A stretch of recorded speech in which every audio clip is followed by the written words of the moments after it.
नमस्कार मैत्रिणींनो, आज आपण बघूया ओली भेळ. ओली भेळ बनवण्यासाठी आपल्याला तिखट आणि गोड पाणी तर लागणारच आहे. त्यासाठी पहिले तिखट पाणी बघूया. तिखट पाण्यासाठी मिरची, कोथिंबीर आणि पुदिना. गोड पाण्यासाठी खजूर, चिंच आणि गूळ असं घेतलेलं आहे. सर्वात प्रथम तिखट पाणी. त्याच्यासाठी आपण घेतलेला कोथिंबीर, पुदिना आणि मिरच्या एका मिक्सरच्या भांड्यात काढून घेऊ.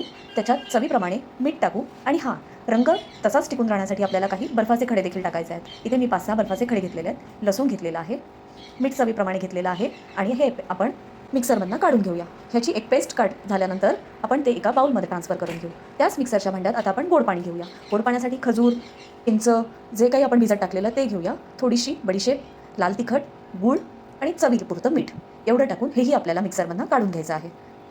ह्याची पेस्ट थोडीशी अशी घट्टसारखी होते, ती तुम्ही नंतर ॲडजस्ट करू शकता.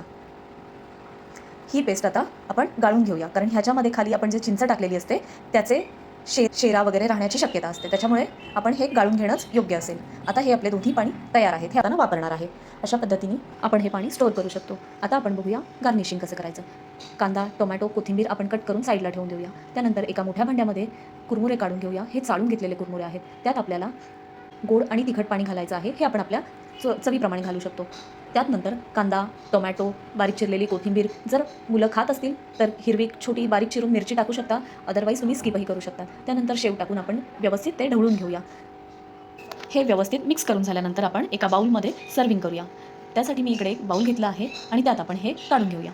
त्यानंतर त्याच्यावरती आपण गार्निशिंगसाठी परत कांदा, टोमॅटो, आपल्या इच्छेप्रमाणे जर तळलेली जी चणा डाळ मिळते तीसुद्धा आपण घालू शकतो. जर डाळिंब असेल तर तेही गार्निशिंगसाठी तुम्ही वापरू शकतात. जेवढ्या रंगीबेरंगी वस्तू तेवढं ते दिसायला खूप सुंदर दिसतं. अशा पद्धतीने आपण आपल्या मुंबईची जान असलेली भेळपुरी घरी बनवू शकतो. ही रेसिपी तुम्हाला कशी वाटली ते तुम्ही नक्की सांगा.